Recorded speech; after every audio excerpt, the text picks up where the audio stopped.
अस्सलाम वालेकुम dear students. Lecture number 7 के साथ इलेक्ट्रोस्टैटिक्स का चैप्टर और कूलम्स लॉ स्टूडेंट्स हम डिस्कस कर रहे हैं। कूलम्स लॉ का ये लेक्चर नंबर 2 है और कल के लेक्चर में हमने आखिरी बात की थी डिपेंडेंस, वो फैक्टर्स जो कूलम फोर्स को चेंज कर सकते हैं। वो उसमें पहले फैक्टर आपके साथ था the magnitude of the charges Q1 Q2, दूसरा फैक्टर आपके साथ था द सेपरेशंस बिटवीन देम, ठीक है, और जिसको हमने इनवर्स स्क्वायर लॉ कहा था, ठीक है, उसको डिस्कस करना है इनवर्स स्क्वायर लॉ को। और तीसरा फैक्टर जो कूलम फोर्स को चेंज कर सकता है दैट इज़ द मीडियम, और उसकी बात हम इस कूलम्स कांस्टेंट में करेंगे कि जो K है उसकी वैल्यू भी चेंज हो जाती है, और उसकी वैल्यू तब चेंज होती है जब आपके साथ मीडियम जो है वो चेंज हो जाता है। तो स्टूडेंट्स आज का लेक्चर स्टार्ट करते हैं, और ये जो फार्मूला हमारे साथ है कूलम्स लॉ का F is equal to K Q1 Q2 divided by R square, इस फार्मूला की प्रोपोर्शनैलिटीज़ को समझने की कोशिश करते हैं। इन प्रोपोर्शनैलिटीज़ पर आपके MCQs आ सकते हैं, ये बहुत ज़रूरी है। तो स्टूडेंट्स अगर हम F का Q1 Q2 के साथ ताल्लुक़ निकालना चाहें, ठीक है, तो उसके लिए फिर स्टूडेंट्स हमें मीडियम को और रेडियस को कांस्टेंट रखना होगा। जैसे हमने पहले भी कई बार ये बात डिस्कस की है कि प्रोपोर्शनैलिटीज़ का उसूल ये है, प्रोपोर्शनैलिटीज़ का रूल जो है वो ये है कि जब भी आप दो क्वांटिटीज़ को का रिलेशन डिस्क्राइब करना चाहते हैं तो आपको बाकी सारे वेरिएबल्स को हमेशा कांस्टेंट रखना होता है। स्टूडेंट्स अगर आप इस बात को थोड़ा लॉजिकली भी देखें, अगर हम F का ताल्लुक Q1 Q2 के साथ निकालना चाहते हैं लेकिन साथ में हम R को भी चेंज कर रहे हैं, तो फिर स्टूडेंट्स आपको ये पता नहीं चलेगा कि जो फोर्स की वैल्यू चेंज हो रही है वो Q1 Q2 की वजह से चेंज हो रही है या फिर वो फोर्स की वैल्यू R की वजह से चेंज हो रही है। तो इससे ये बात साबित हो जाती है कि जब भी आप किसी फार्मूला में दो वेरिएबल्स के दरमियान रिलेशन डिफाइन करना चाहते हैं तो आपने बाकी हर एक वेरिएबल को चेंज नहीं करना। तो अगर आप F और Q1 Q2 का ताल्लुक निकालना चाहते हैं सो आपने रेडियस को भी चेंज नहीं करना और मीडियम को भी चेंज नहीं करना। मीडियम का मतलब ये है कि आपने K को भी चेंज नहीं करना, तो ये कांस्टेंट हो जाएंगे। और अगर R और मीडियम आपके साथ कांस्टेंट हो जाएंगे तो फिर आपके साथ जो रिलेशन आती है वो ये आती है कि the Coulomb force is directly proportional to the product Q1 and Q2। और स्टूडेंट्स डायरेक्ट प्रोपोर्शनैलिटी के ग्राफ में दो बातें ज़रूर याद रखें कि डायरेक्ट प्रोपोर्शनैलिटी का ग्राफ ओरिजिन से पास होता है और वो डायरेक्ट प्रोपोर्शनैलिटी का ग्राफ आपके साथ एक स्ट्रेट लाइन होता है। तो ये ओरिजिन से पास होता है और आपके साथ एक स्ट्रेट लाइन होता है, ठीक है। इस डायरेक्ट प्रोपोर्शनैलिटी पर याद रखें अगर Q1 का मैग्नीट्यूड डबल हो गया तो फोर्स भी डबल हो जाएगा, अगर Q2 का मैग्नीट्यूड डबल हो गया तो फोर्स भी डबल हो जाएगा, अगर Q1 और Q2 दोनों के मैग्नीट्यूड्स डबल हो गए तो फोर्स स्टूडेंट्स 4 टाइम्स इंक्रीज हो जाएगा। इसी तरह अगर Q1 हाफ हो गया तो फोर्स भी हाफ हो जाएगा, अगर Q2 हाफ हो गया तो फोर्स भी हाफ हो जाएगा। लेकिन अगर Q1 और Q2 दोनों हाफ हो गए तो फिर फोर्स हाफ नहीं होगा, 4 टाइम्स डिक्रीज हो जाएगा, ठीक है। तो इस तरह के क्वेश्चंस आपके जो है वो पॉसिबल हैं MCQs में। लेक्चर को आगे बढ़ाते हैं और दूसरी प्रोपोर्शनैलिटी को स्टडी करने के लिए हम नेक्स्ट पेज पे चले जाते हैं। नेक्स्ट पेज पे स्टूडेंट्स आपके साथ जो दूसरी प्रोपोर्शनैलिटी है वो F और R के दरमियान है, ठीक है। और अगर हम फार्मूला को देखें तो आपके साथ R स्क्वायर आया हुआ है, so F is inversely proportional to the square of the radius between their centres, ठीक है। लेकिन इस प्रोपोर्शनैलिटी को डिस्कस करने के लिए आपने Q1 Q2 और मीडियम मतलब K को आपने कांस्टेंट रखना है। स्टूडेंट्स ये इसके मैं आपको 3 ग्राफ्स समझाना चाहता हूँ। ये जो स्टेटमेंट आपके साथ मेंशन है, f is inversely proportional to the square of the radii between their centres, ठीक है, इसके मैं आपको 3 ग्राफ्स समझाना चाहता हूँ। एक ग्राफ आपके साथ f और r के दरमियान है, दूसरा ग्राफ आपके साथ f और r स्क्वायर के दरमियान है, और तीसरा ग्राफ आपके साथ f और 1/r स्क्वायर के दरमियान है। स्टूडेंट्स, अगर इस 1/r स्क्वायर को अगर आप एक ही टर्म कंसिडर कर लें, ठीक है, मतलब इसको आप एक क्वांटिटी कंसिडर कर लें, तो फिर आप ये स्टेटमेंट इस तरह भी कह सकते हैं कि f is directly proportional to 1/r square, ठीक है। या तो इसको कहने का तरीका ये है कि f is inversely proportional to the square of the radius between their centres, या आप इस तरह कहें कि f is directly proportional to 1/r square. तो अगर डायरेक्टली प्रोपोर्शनल है तो फिर उसका ग्राफ तो बड़ा सिंपल है कि it is a straight line and it passes from origin. लेकिन अगर आपने f और r स्क्वायर के दरमियान रिलेशन निकालना है, आपने r स्क्वायर को एक क्वांटिटी कंसिडर कर लिया, तो f और r स्क्वायर के दरमियान अगर आपने रिलेशन निकालना है तो वो फिर इन्वर्स रिलेशन है, सिंपल इन्वर्स रिलेशन है। और सिंपल इन्वर्स रिलेशन में आपको पता है कि अगर ये लेट सपोज r स्क्वायर की वैल्यू r स्क्वायर है तो उस वक्त फोर्स की वैल्यू f है, और जब ये r स्क्वायर जो है 2r स्क्वायर हो गया, मतलब डबल हो जाएगा, तो फोर्स की वैल्यू हाफ हो जाएगी, ठीक है। मतलब इनवर्स प्रोपोर्शनैलिटी क्या होती है, जब एक वैल्यू डबल हो जाती है तो दूसरी वैल्यू हाफ हो जाती है। तो आपके साथ f और r स्क्वायर का ग्राफ जो होगा वो एक सिंपल इनवर्स प्रोपोर्शनैलिटी का इस तरह का ग्राफ होगा, ठीक है। ये इन्वर्स प्रोपोर्शनैलिटी का ग्राफ है, और याद रखें कि इन्वर्स प्रोपोर्शनैलिटी का ग्राफ जो होगा वो आपके साथ ना x एक्सिस को टच कर सकता है और ना y एक्सिस को टच कर सकता है। इस किस्म के ग्राफ्स को हम एक्सपोनेंशियल डिकेइंग ग्राफ्स कहते हैं, जो ना y एक्सिस को टच करता है ना x एक्सिस को टच करता है।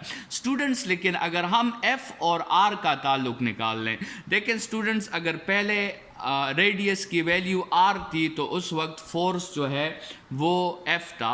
अभी हमने रेडियस की वैल्यू 2r कर दी, उसे डबल कर दिया, तो स्टूडेंट्स ये जो रिलेशन है ये एक इंटेंस रिलेशन है, और इंटेंस रिलेशन में आपके साथ जब रेडियस डबल हो जाएगा तो फोर्स हाफ नहीं होगा, फोर्स आपके साथ 4 टाइम्स डिक्रीज हो जाएगा, ठीक है। तो ये 2r पर जब स्क्वायर होगा तो वो 4r स्क्वायर बन जाएगा।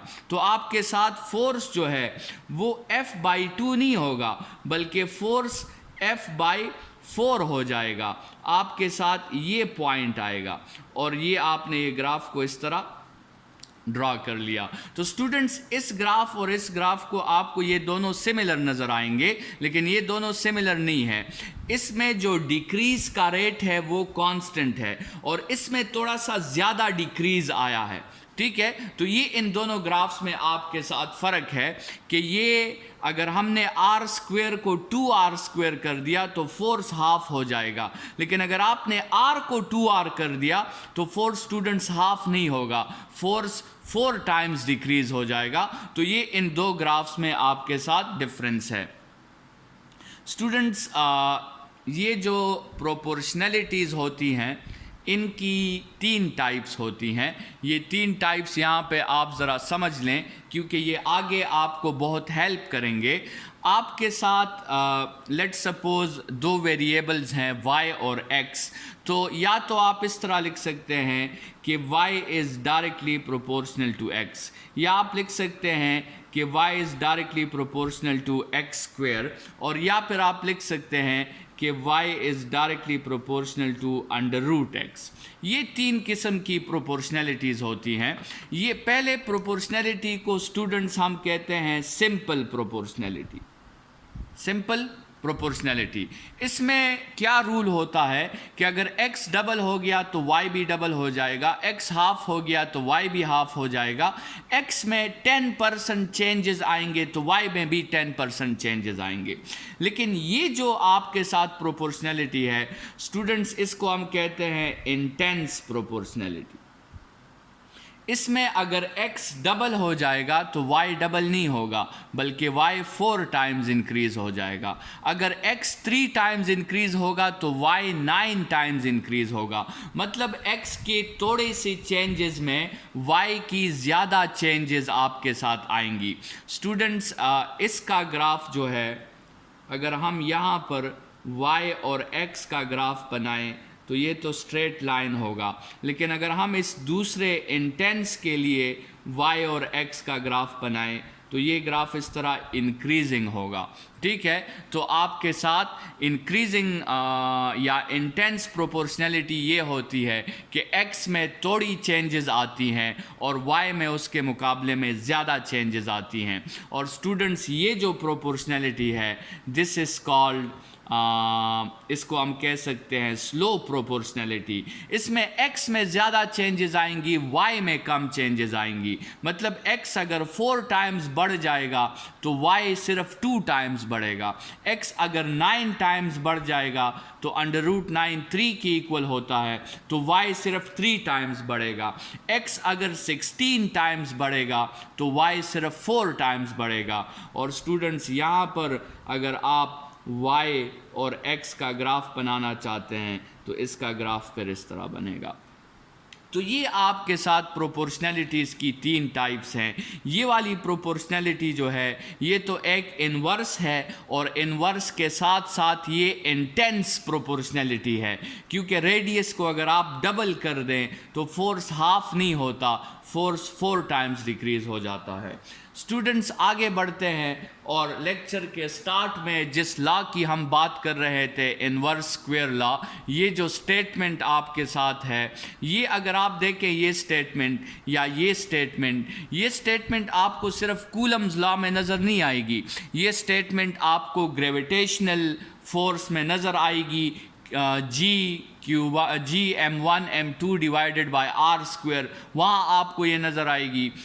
ये रिलेशन आपको ग्रेविटेशनल फील्ड इंटेंसिटी, जिसको हम स्मॉल g कहते हैं, जिसको हम ग्रेविटेशनल एक्सेलरेशन भी कहते हैं, एक्सेलरेशन ड्यू टू ग्रेविटी भी कहते हैं, उसमें भी आपको ये r स्क्वायर नज़र आएगा। आपके साथ जो g का फॉर्मूला है स्मॉल g का, वो है g mass of the earth divided by radius square, तो वहाँ भी आपको रेडियस स्क्वायर नज़र आएगा। स्टूडेंट्स, इसकी इम्पॉर्टेंस इतनी ज़्यादा है इस f is inversely proportional to r square का, या a quantity is inversely proportional to r square का। इस इम्पॉर्टेंस की वजह से हमने ये इन्वर्स स्क्वायर प्रोपोर्शनलिटी को एक ख़ास नाम दिया है, which is called inverse square law. Students, ये इन्वर्स स्क्वायर लॉ क्या है, इसको समझने की कोशिश करें। जनरली फ़िज़िक्स में जब एक प्रॉपर्टी जो है या एक फिज़िकल क्वांटिटी जो है वो अपने आप को 3D में थ्रो करती है, वो प्रॉपर्टी आपके साथ जो है 3 डायमेंशनली स्प्रेड होती है, ठीक है, तो वो प्रॉपर्टी फिर इस लॉ को ज़रूर ओबे करेगी। जैसे आप एक बैलून में हवा भरते हैं तो वो बैलून जिस तरह बढ़ता है इसको हम 3D थ्रो कहते हैं।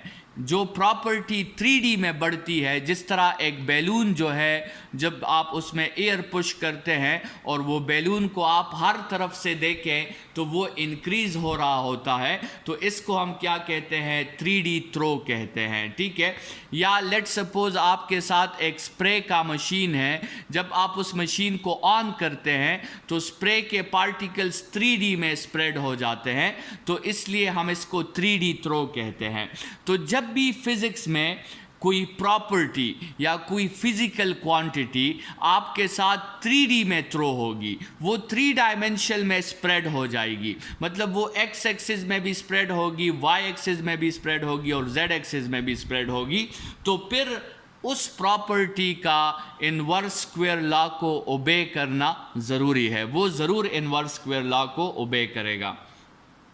यहाँ पर फोर्स की बात हो रही है, तो अगर फोर्स को हम साबित कर दें कि वो भी इलेक्ट्रिक फोर्स जो है, कूलम फोर्स जो है, वो भी 3D में थ्रो होता है तो फिर ये बात आसान हो जाएगी कि उसे भी इन्वर्स स्क्वायर लॉ को ओबे करना चाहिए। बहरहाल आप ज़रा इस स्टेटमेंट की तरफ आएँ कि when ever a property or a physical quantity is thrown in 3D, it will always obey the inverse square law। ठीक है, मतलब एक्चुअली क्या होता है, एक्चुअली ये होता है कि जब एक प्रॉपर्टी 3D में थ्रो हो जाती है, स्टूडेंट्स ये बहुत ज़रूरी बात है, जब एक प्रॉपर्टी 3D में थ्रो हो जाती है तो याद रखें कि वो रेडियस पर डिपेंड नहीं करती, वो एरिया पर डिपेंड करती है। जब एक प्रॉपर्टी 3D में थ्रो होती है so it does not depends on radius but it depends on area. ठीक है, ये बात याद रखें।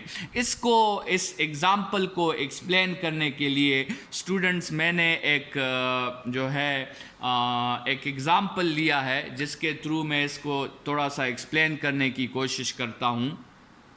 लेट्स सपोज़ आपके साथ एक मशीन है जिसको हम कह देते हैं बटर मशीन, ठीक है, या ये एक जैम मशीन है, ठीक है। इसके अंदर हम बटर डालेंगे या जैम डालेंगे और इसके सामने हमने एक ब्रेड रखना है, ठीक है। और ये मशीन क्या करेगा, ये उस बटर को स्मॉल स्मॉल मॉलिक्यूल्स में या स्मॉल स्मॉल पार्टिकल्स में कन्वर्ट करके ये उस बटर को थ्रो करेगा, ठीक है। तो जब ये बटर को थ्रो करेगा तो वो थ्रो जो होगी बटर की, वो आपके साथ एक 3D थ्रो होगी। ये आपके साथ बटर के मॉलिक्यूल्स थ्रो हो रहे हैं और सामने हमने इसके एक ब्रेड रखा हुआ है, लेकिन ये थ्रो कौन सा थ्रो है, ये आपके साथ 3D थ्रो है, ठीक है।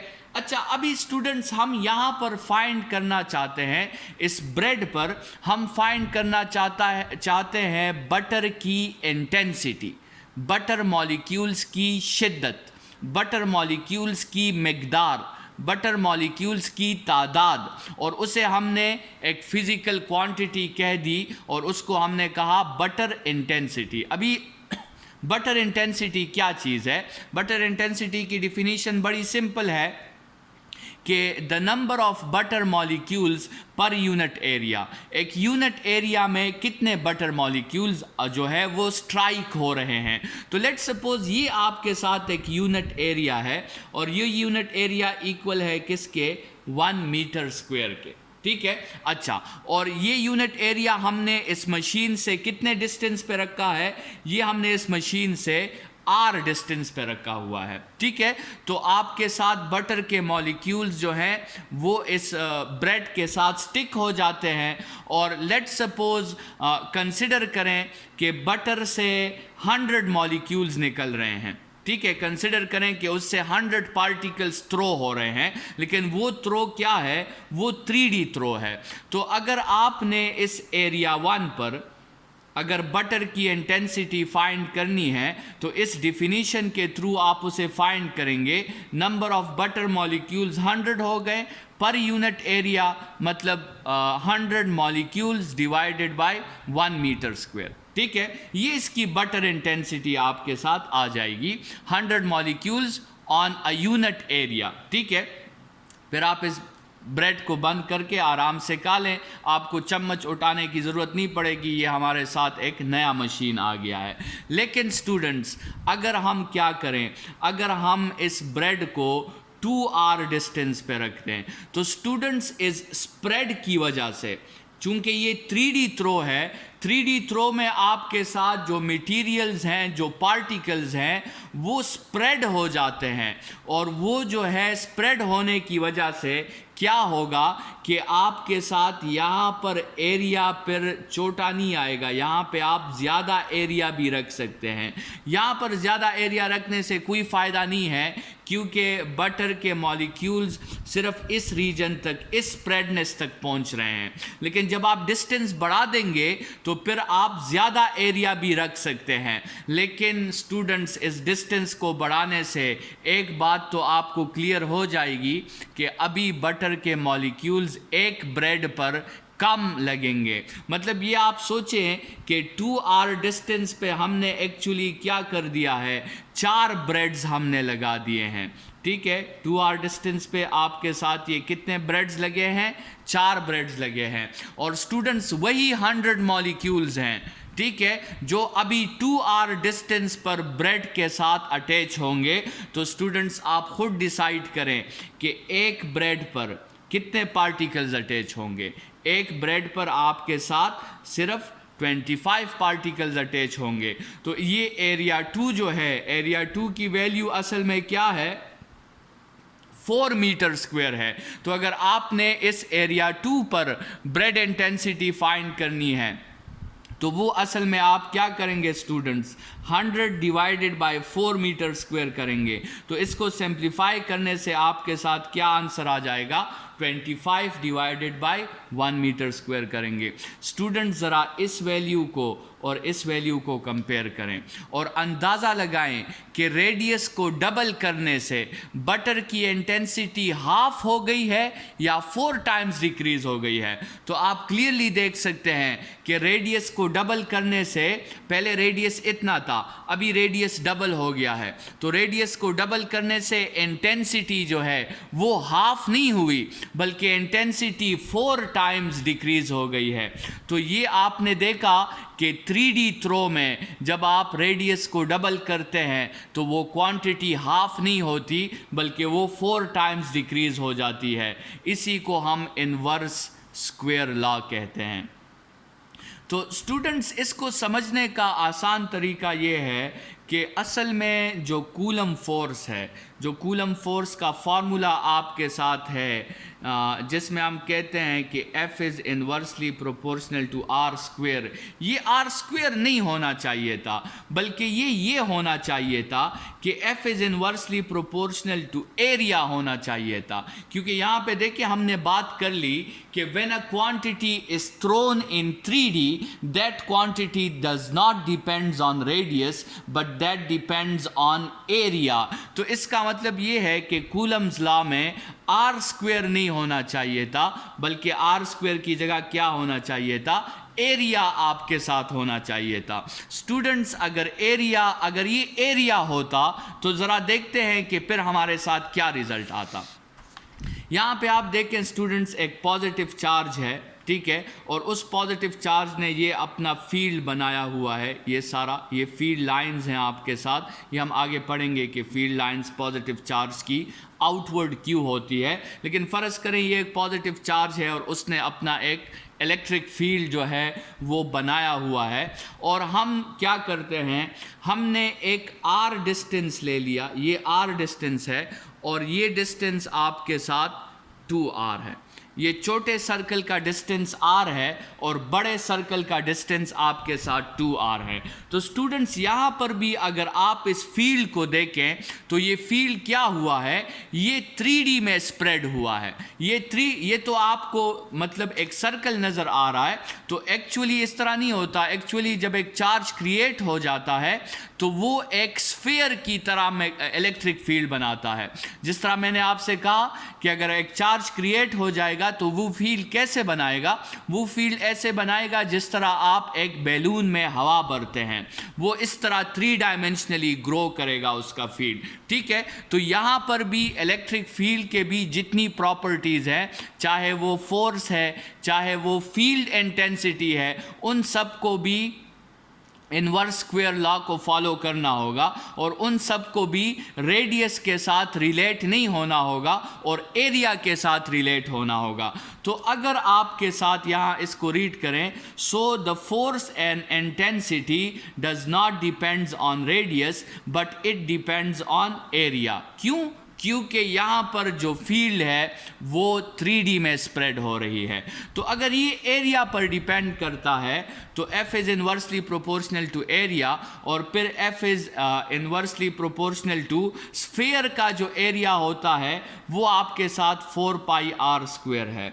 तो स्टूडेंट्स ये 4 पाई तो वैसे भी कांस्टेंट है तो इसको तो लिखने की ज़रूरत नहीं है। तो हम क्या लिख लेते हैं, हम simply F is inversely proportional to R square लिख लेते हैं। लेकिन स्टूडेंट्स आपके जहन में ये क्वेश्चन आ सकता है कि अगर यहाँ से आपने 4 पाई को हटा दिया तो वो 4 पाई कहाँ गया।